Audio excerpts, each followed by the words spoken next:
Welcome back to The Detective is Already Dead. Anime review, episode number 3. Like the first episode, I'm only discussing 3 episodes, episodes 5 through 7. And in these episodes, we're discussing the adaptation of book number 2.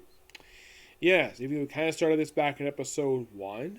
Now, these episodes take place 3 years, I would say this is after what we saw in the pilot episode in that flashback with Seska, with the whole Hamiko stuff. They mentioned this in episode 7. Now, basically, simply put, this is what happened in this episode. Now, you're probably thinking, okay, where the heck is Charlotte? Didn't she pop up in the last episode? Did she tease her appearance here? Well, she makes a brief, small appearance in one of in the episode. I believe it was 6. I think it was, where they were looking for a serial killer in this area called Jack the Ripper. No, seriously, they brought back Jack the freaking Ripper. So they're basically in this town looking for a personal Cerberus. When I think of the name Cerberus, I think of the three-headed dog that guards the gates of Hades' realm from Greek mythology. That's what I think of. Not what I came up with this episode. Oh no, it's a freaking Wolfman. No, seriously, it's a Wolfman who's also can change his shape. So basically, they use Kumi as bait in order to draw this creature out. Hiding in the hotel room, everything. Of course, talking with Seska on the phone. By the way, Seska is all over across the street on top of a rooftop, just standing on an edge, just sitting there with her gun, watching her sidekick. Even in the book, they call him her assistant. Not really sure. I still don't really get why they called the sidekick for. Can't just call him the assistant because that's literally what he does. He's the assistant. So, then of course Silver shows up. Well, basically we think at first, oh, it's Charlotte who came to his room. Yes, the beautiful blonde hair Charlotte. Except he points out though this is not Charlotte. Nope. This is an imposter. Because what the real Charlotte is, never explained. And then she transforms into Cerberus himself, who was voiced by Steve Kelly.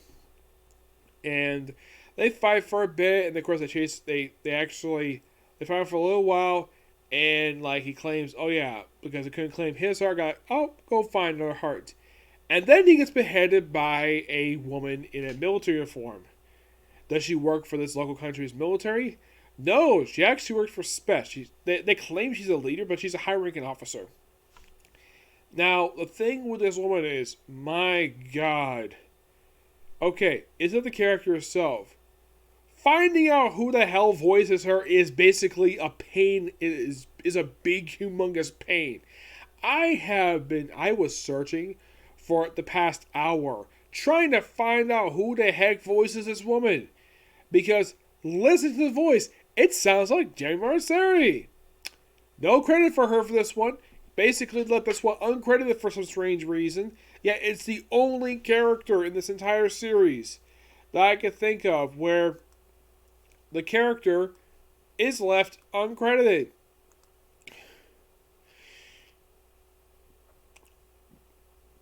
At least Fubi kind of has. At least Fubi and maybe the character Camila as well. They mentioned her in this episode. Now, does Fubi have an English sub actress? They don't necessarily say with her.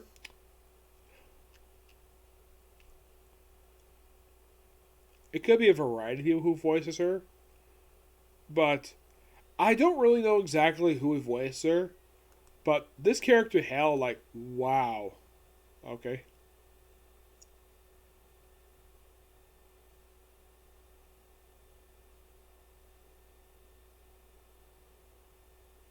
So, basically, she ends up kidnapping Kumi, taking him to her underground lair. You might think, oh, he puts him in a chair that uses rope. No, she uses freaking handcuffs. Like, okay, interesting. And like, she's very seductive, wanted him to be her partner. He's like, nah, I've got a partner. And then she's like, okay. Turns on the lights. This basically the only light basically was on his chair. Lights up, and it's this big humongous creature where the heck this creature came from. They mentions like this bio creature, which, by the way, even though the series is semi-realistic, that's complete science fiction right there. My gosh, like where the heck this creature came from? Like it is something. He manages to break out the handcuffs thanks to a lockpick that he happened to have on him. Yep. So he breaks out, and it appears to look like the creature about to attack him. And then you have Seska, sidekick. You have someone saying, sidekick, sidekick, where are you? And then here comes freaking Seska coming in a freaking robo suit. Where the heck she got this from? They imply, oh, she said, oh, I found this on the street. And he's like, no, you still know if I'm a government official. She probably did, knowing her. And apparently this thing has basically boosters. He has freaking rockets. Fires a damn creature. At several points, basically, Hell fires her sword. She's got multiple swords. And just the arm of the robot, the legs, like, oh, can't move the legs, but we can still fly. And Hell disappears. And then, for some strange reason, I do not know why the heck this was. So, then, of course, it has, oh yeah, we had to find this eye, this sapphire eye by Fumi, even though she's supposed to be in Japan.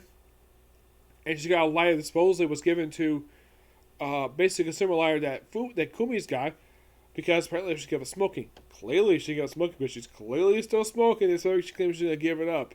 Heck, in present day, she's still smoking. Not really sure why, therefore, I thought it was kind of weird. So, then of course, basically, like, then of course he's wandering about, of course he needs some apples, and then he comes across a young girl. Yes, a young girl by the name of, basically, she said his name is Alicia, and she claims to be 17 years old, but that's like appearance twice, like 12, 13, maybe 14 years old. And she eats all the apples, supposed to be part of the little pie that Seska really wanted. By the way, Seska, during the previous incident, injured her leg. So basically, she's having Kumi feed her while she's wearing nothing but a shirt. No, seriously, she's wearing like not like a button-up shirt per se. Oh no, it's like a big long sweater. Yep. She comes home, like, where are the apples? And then Leech comes in. Apparently, she's taking a shower off screen when she basically was brought home by Fumi. And apparently, she's got amnesia. Aside from the fact she can clarify her age, which she claims to be 17. And of course, to confirm, yeah, she's got amnesia. So, basically, let's investigate that and then have her hire her as a substitute detective while looking for this special eye that was basically this jewel tasked to them by, of all people, Fumi. Well, we find the next episode is not technically her. I'll get to more of that. So she just wanders about, finds random things. Basically, it's a fun little episode of a guy with a little girl. Not in a very sexual way, per se. Oh, no, that's nothing like that at all. Then, of course, basically, like, they have a bunch of food. I'm like, who's paying for the bill? Even though they claim to be broke. And I'm like, who's paying for the bill? Because it's not Kumi, because he's probably broke.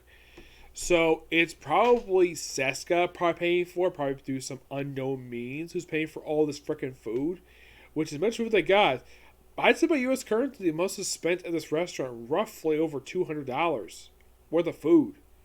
Heck, when I go to a restaurant, usually that's how much people you feed, basically, who's like, if you go to a restaurant and you spend that much, that's usually the equivalent of a large group of people basically spend that much. Not a group of three. I have ate at a restaurant with a group of three, my dad, myself, and my sister. We ate at the Planet Hollywood Cafe in New York City. And we actually had a $90 bill. And you're probably thinking, did my dad pay for that? Technically, no. He did pay part of the bill. He paid about $30 for that bill because we actually had a discount thanks to a pass we had. The unofficial New York City pass. Yep. Thanks to the City Pass, we actually got a discount on our bill, and we only paying $30 instead of paying almost $100 on the bill. I recommend trying it. It's a really good pass because I had so much fun doing it. I did a couple times, like 2 or 3 times. It's so fun. So, And of course, orders more stuff. Orders a Cinderella, which seems like a very alcoholic drink. And so she goes up to her room, and then Seska basically just spats out nonsense to Kumi, and then she invites him into her bed. Oh, by the way, she's wearing nothing but a bathrobe. No underwear, just a robe. And several. Oh, by the way, I forgot to mention this. In the first episode, they go to a resort where you see Seska in a swimsuit, and shows the fact she's actually got sort of chalk white skin, and she's hot. No denying the fact Seska is a very beautiful woman, and of course Alicia, the character claims she looked like a teenager. She could be, according to college age, who knows? And she claimed to be a legendary detective. Yep. By the way, the whole thing, the restaurant, the resort, that happened in episode 5. Yep. So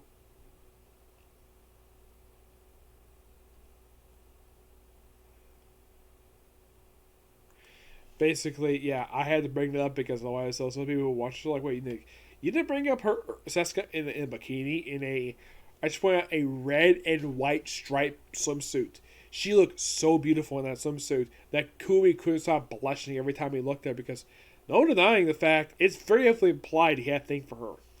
Oh yeah, definitely. And if I read this whole story is set 1 year before the present day stuff. Well, this is 1 year, this is just before her death, because they do confirm in the present day stuff. This, of course, is sort of a flashback mostly. Because they confirm that she's dead, and this is basically the period of time that leads up into her death, which we'll probably get to at some point. Though how she dies in the book is kind of odd, to say the least. This happened actually at the end of book 2 is when they finally have her die. And by the way, his supporting characters he had in episode 4, not here because it's the year before those events. So basically, he takes Alicia out basically for the jewel, couldn't find it, and then of course spends time in the bed, and then of course he wakes up, politely gets out of her bed, and apparently she's embarrassed by the fact, or at least completely forgets the fact he saw her in that robe. And here's the thing. Did he...